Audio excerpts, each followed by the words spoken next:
Obodo adekọbula nyụọ n'enu ndị obodo ji eko. Igbo Contacts ndị omeji mọrọ obodo ama Nava bụ dike ndị Igbo ji eme ọkanga. Igbo Contacts ndị omeji mọrọ obodo ama Isi oyili Ichikwa Igbo Contacts. It's looking on the beats.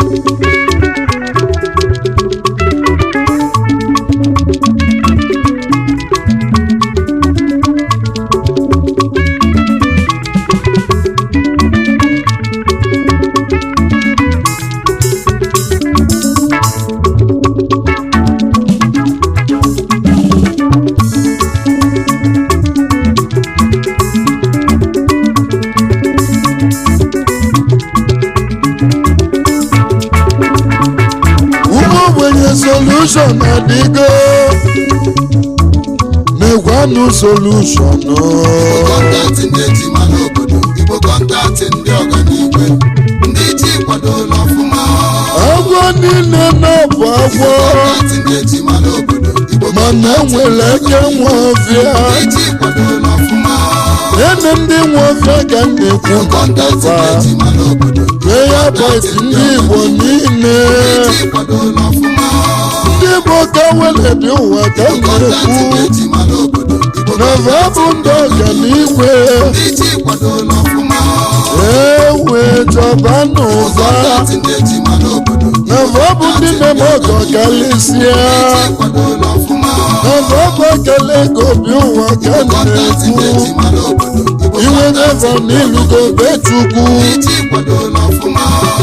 Ndị gọvanment weti ka Igbo Contacts ndị na-ekwu. etima n'obodo, Igbo Contacts ndị ọganiigwe, ndị ji kwado n'ọfụma. Nava bụ ndị eji awa ọjị ziri Igbo Contacts ike. ndị etima n'obodo, Igbo Na Contacts ndị ndị Igbo niile ọganiigwe, ka ndị ji na-ekwu. kwado n'ọfụma.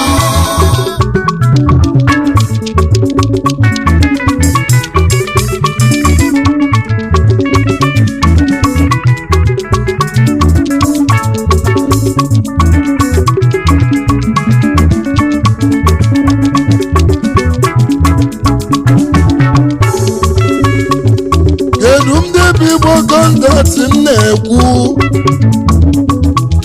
Ndị oge abịa mali na-echukwu ọsago ga-ekpele. Ndị nọ n'ụlọ mmanụ igwe va na-akụ n'afịa. Ewe chọba n'ụva n'ọba bụ Igbo Contacts ị na-ekwu. N'ego vachili nne egwu eme ka vaji kalịsịa.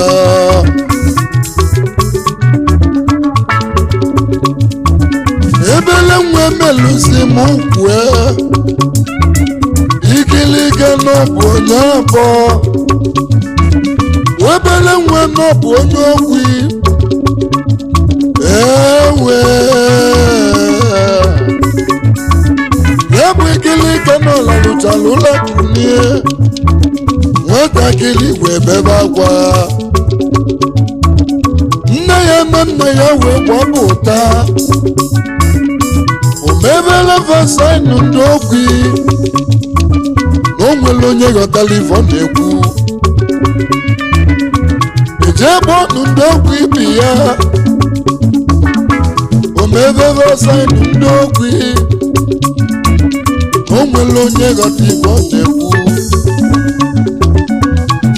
Akwa wee kalịa.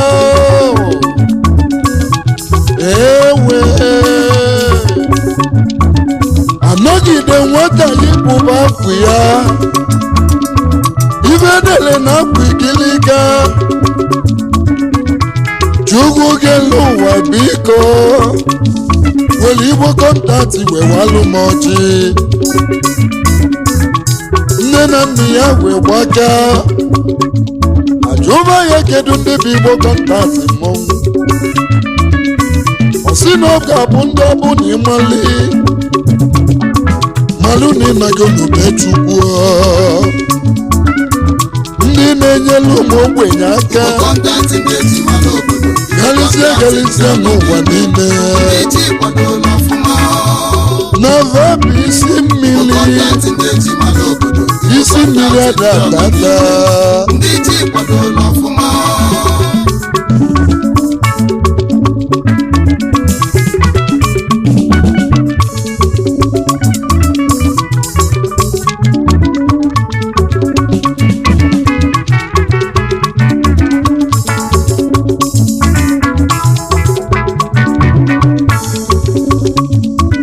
n'elu ndị Igbo Contacts m na-ekwu obodo abụ na-abatala na-enwela eze mali na obodo afụ na ọgwụla anwụ Igbo abambata nụ na-achị ka nje zute ebele nwebala ka elisi High Chief Emeka Chukwu ọ bọtụla enyi ndị Igbo niile ọsọ bọtụla enyi na chi bịa Chairman Divine Table bịa nke bụ Elizabeth ọdụ na bọyị onye nnekwu ego chijiri ebube mmọnwụ dịka ejeje mba bịa ọgaranya na-ele gị na-enwe obi aṅụrị ovu eze nga chijiri ebube mmọnwụ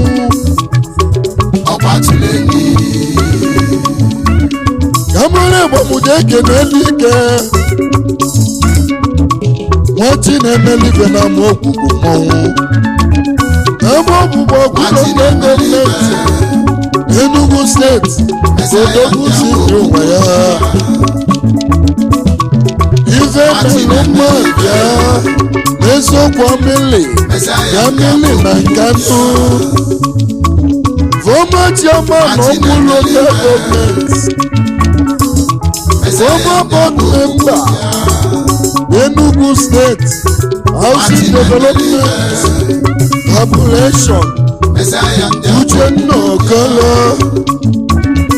Joseph ọdụ na-akpọghị n'egwu dike ejeje mba mmọnwụ onye nnekwu ego n'iso na mmọnwụ ọgaranya Chinyere Ọkawa ewe Igbo na-abata na mmiri na Nkanu ka njeke na ọgaranya nwere obi salisali Chief Onyeka Nwachukwu otigbu ịnyịnya na mmiri na Nkanu ọgaranya Chinyere Ọkawa ochipụta akụ na nnekwu Chairman na Kings Holdings Chairman na Kings Oil and Gas Limited ọnana ndị Igbo niile ovu Nwachukwu ji gọzie mmiri na Nkanu dịka ejeje mba mmọnwụ odogwu gbara akụ elisi bịa yili mụ nwanne mmadụ abụrụ ọgịga ewe ọgaranya ọ dị n'aka ọlọta obodo otigbu ịnyịnya dịka ejeje mba bịa Ebony Black nnekwu mmọnwụ Igbo ma abata nụ n'ọgwụ ka nje zute nnekwu mmọnwụ High Chief Nnabika nụsụlụ ike ofu onye na-akwa tipa n'ọgwụ inye kripụtụ dịka eji eje mba maka usoro ọla nke mbụ na mbụ n'ọgwụ ọ dịka ya anwụ na anwụ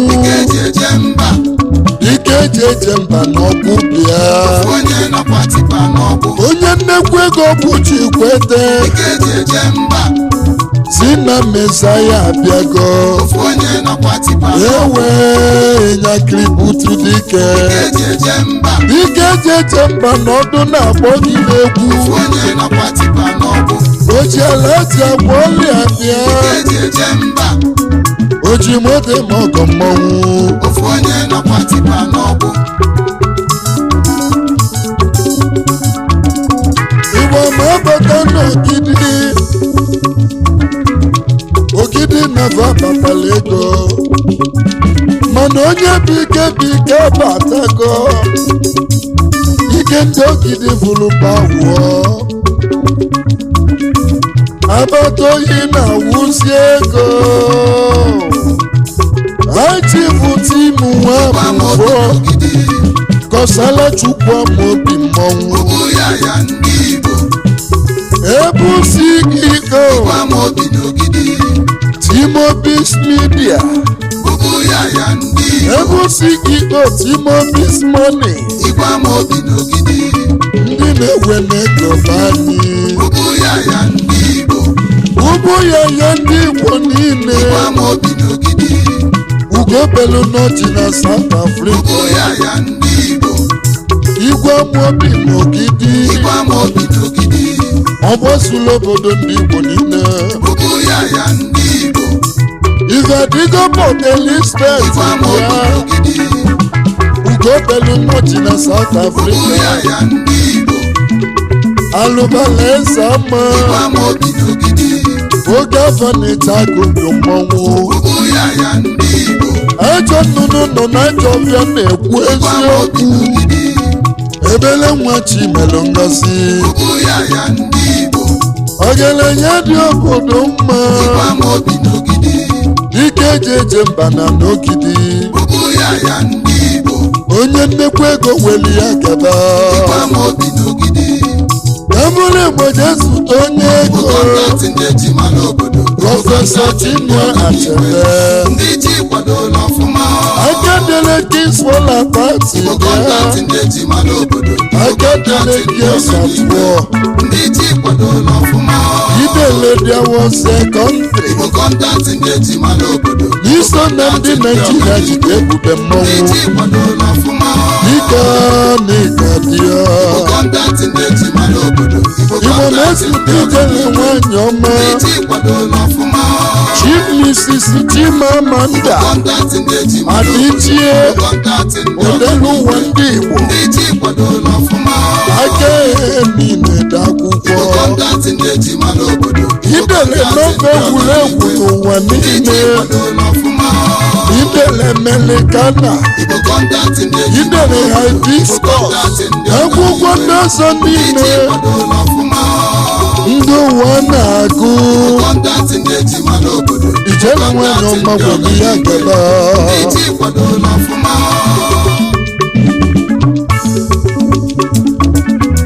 ebụrụ Igbo m wee jebe ọkpọsi ka nje zụta adolesi ndị ọkpọsi ọnwa na-etili Igbo niile Chifọmụ Johnson ọnwa bụ nnekwu mmanwụ Igbo na-eno ọnwa wanụ n'ọkpọsi ọnwa na-etili Igbo niile ọnwa Ebonyi steeti mmọnwụ ọnwa bụ nnekwu mmanwụ Chairman Humble Hotels Holdings ọnwa na-etili Igbo niile na Naịjirịa niile ọnwa bụ nnekwu mmanwụ ọnwa yoko ọnwa na-etili ọnwa dị n'Igbo dị n'oyibo ọdụ na-akpọ gị ọnwa bụ nnekwu mmanwụ ofu nwa ji ego wee mela ajụ ọnwa na-etili Igbo niile ka ibu dịrị ndụ bịa mfe ọnwa bụ ojala dabọlịa ike ga-eje mba ọnwa bịa na-etili Igbo niile ọnwa na-etili ọnwa Igbo niile ọnwa ọnwa bụ nnekwu mmanwụ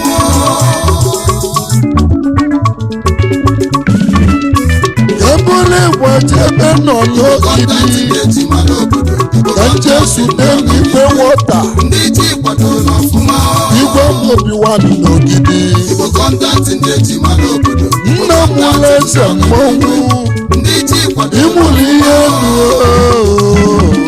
Igbo Contacts kọntaktị ndị eji mara iwetara ife ọma dị iche iche n'ogidi ndị ji kwadola ọfụma ibutele kọtụ n'ogidi Igbo kọntaktị ndị eji ime n'ogidi ọ bụrụ lokal gọọmenti ndị ji kwadola ezigbo nna ochie Igwe Amobi n'ogidi Igbo kọntaktị ndị the eji father of nation ọdụ na-abọghị n'egwu ndị ji kwadola ọfụma may your soul rest in perfect peace Igbo kọntaktị ndị eji mara Igwe wọta Amobi ndị ji kwadola Igwe wọta oche aka Amobi Igbo kọntaktị ndị His eji Royal Highness Igwe Amobi wọbi n'ogidi ndị ji kwadola ọfụma ike jeje mba n'ogidi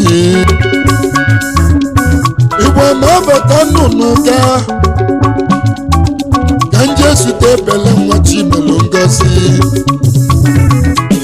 Chief Daniel Chigbo omezi nwa ọgaranya bichila esi ije ego na South Africa ọnwụ ijego a na-egwu achara nke itisi n'ụga ọgaranya na-eri ego ọ na-enwe obi aṅụrị dịka eji eje mba mmọnwụ n'iso na karịsịa ofu nwa ndị banki na-agbado odibo bịa ijego ewe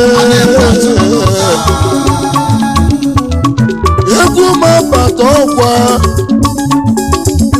ndị ọgwa na-enwe aṅụrị ọ bụrụ maka ebele nwa Chief Bosco David ọnwa na ọgwa ọnwa goligoli dị na-eti n'Igbo dị na-eti n'oyibo ike eji eje mba n'ọgwa bịa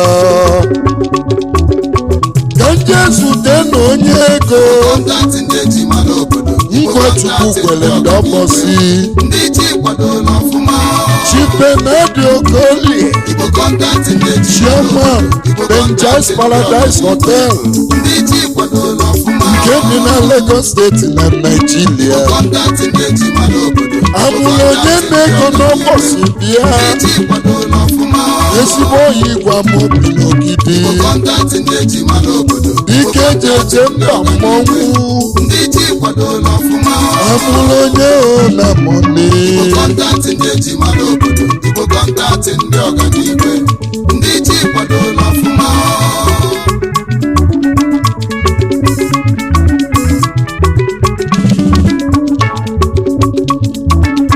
ka mụrụ Igbo m wee jebe Ọka ka nzute obele nwa eji mara Ọka High Chief eze na-agụ Okechukwu ọgaranya Okechi niile mmọnwụ ichie ọchịla ọzụọ ọchịla ọzụwa ozu oge na Port Elizabeth ọsọ gidigbam onye nnekwu ego ọchịla mana ọzụwa emele enu melana na-echiri ozu Ọka ụsụ na PE onye nnekwu ego ụsụ na South Africa ụzụ Ọka ọchịla Rebel CEO the Gushema Mansion Estates dị na N'Ọka ọchịla ọzụwa Rebel CEO ọchịla the ọzụwa Oma Suit Hotel onye nnekwu ego ọgaranya n'izu na mmọnwụ ọchịla ọzụwa agụmagụlọ gị na onye iro n'osogbu ọchịla ọzụwa onye iro sologo na ga-agụnye gị ọchịla ọzụwa ibe melu ka eji ekwu maka yi ike eji eje mba Mesaya n'ọka bịa ọchịla ọzụwa ewe ụzụ Ọka Igbo ma bata n'ogidi ka ndị ezute onye ego High Chief Sir Chinedu isi nze Stephen Chila wepụ nna ya n'ogidi President General ọhaneze ndị Igbo na Western Cape Odogwuchi kwadola ọfụma isi nze Leretus Western Cape Managing Director Odogwuchi One Oakley Alwales Data Breakfast managing director Odoguchi kwadoro ọfụma. Malo Lagos City Bello Isi nze. managing director Zelo Ike Properties Western Cape Isi nze. ọgaranya Balaji Nselisi Odoguchi kwadoro ọfụma. dike jemba n'iso na Kalisia Isi nze. ọnụ na-ekwulu ndị Igbo na Western Cape mmanwụ Odoguchi kwadoro ọfụma. n'ọrụ gị badulesi ndị ogidi Isi nze. dike eji egwe mba na Cape Town mmanwụ Odoguchi kwadoro ọfụma. ebụrụ Igbo Jesu onye ego Kọntaktị ndị aka dị eji eti okwu eli okwe ndị ji kwadoro ọfụma. aka na-emewe nwe na dobe worldwide Kọntaktị ndị ka bọ nnekwu mmanwụ ọgaranya Chinedu ngosi ndị ji kwadoro ọfụma. kwesị oyi igwe ahụ obi n'ogidi Kọntaktị ndị ji mara obodo. ọnụla agbanwe ogbenye gbara bịa Ndị ji kwadoro ọfụma. ebụrụ Igbo Jesu ka mmanwụ Kọntaktị ndị ji mara obodo. prọfesọ Obiora Okonkwo Ndị ji kwadoro ọfụma. ezigbote nwoke ogidi bịa Kọntaktị ndị ji mara obodo. chairman United Nigeria Ndị Airlines ji kwadoro ọfụma. nke na-efe na Nigeria niile Kọntaktị ndị ọ bụ gị bụ chairman Itoni Entertainment ndị ji kwadoro Center Abuja niile Kọntaktị ndị ji ezigbo nna ochie igwe mmobi n'ogidi ndị ji kwadoro ọfụma. Nikola one of Ogidi Kọntaktị ndị ji mara obodo. dike jideba n'ogidi Ndị ji kwadoro ọfụma. Chibudoji Achebe Kọntaktị ndị ji mara obodo. odogwu ogidi ji wee dị ala mmanwụ Ndị ji na His Texas United States of America Kọntaktị ndị ji eze okwulọ Igbo na-emeli ka mbịa ndị ji kwadoro ọfụma. Chibudoji Achebe nnekwu mmanwụ Kọntaktị ndị ji mara obodo. oke osisi one of Ogidi Ndị ji kwadoro ọfụma. iso na ndị eji mala obodo ma Kọntaktị ndị ji mara obodo. Dr. Alin onye ma bịa Ndị ji kwadoro chairman Epis Nigeria Limited Kọntaktị ndị ji mara obodo. ezigbo odogwu Nigeria ji wee dị Ndị ji kwadoro ọfụma. ike eji eche mba bịa ilimu Igbo kọntaktị ndị ji mara obodo. iso na Kalisia Ndị ji kwadoro onye mmegbu ego ọdụ na bọyị Igbo kọntaktị ndị ji mara obodo. Igbo kọntaktị iwe ụmụụlọ nsọ mụokolo ndị ji kwadoro ọfụma. onye nwere ego bụ chi nwa ogbenye Igbo kọntaktị ndị ji mara obodo. Igbo oyi na inwegokwa Igbo Contacts ndị ji kwadoro ọfụma. na ọ bụ ndị chi melụ ngosi Kọntaktị ndị ji mara obodo. Igbo ndị obodo mụlụba ndị ji kwadoro ọfụma. ogeliri akali na Igbo n'ụzọ nke ọchọ Kọntaktị ndị ji mara obodo. ekele dịrị Igwe Amobi n'ogidi Ndị ji kwadoro ọfụma. ubu ya ndị Igbo niile Kọntaktị ndị ji mara obodo. ofu nwa Chukwu ji gosi ụmụ Igbo Ndị ji kwadoro ọfụma. Igbo n'ụzọ nke ọchọ n'ụmụ gasị agasị Kọntaktị ndị ji mara obodo. unu mpụta eji mara obodo ama Ndị ji kwadoro ọfụma. onye bụrụ unu n'ọfụrụ ngozi Kọntaktị ndị ji mara obodo. onye bụrụ unu mara inu adịgo Ndị ji Igbo n'ụzọ nke ọchọ ndị anyị ji eme ọkanga kọntaktị ndị ji mara obodo. ewe Ndị ji dike na-enukọ Igbo kọntaktị ndị ji mara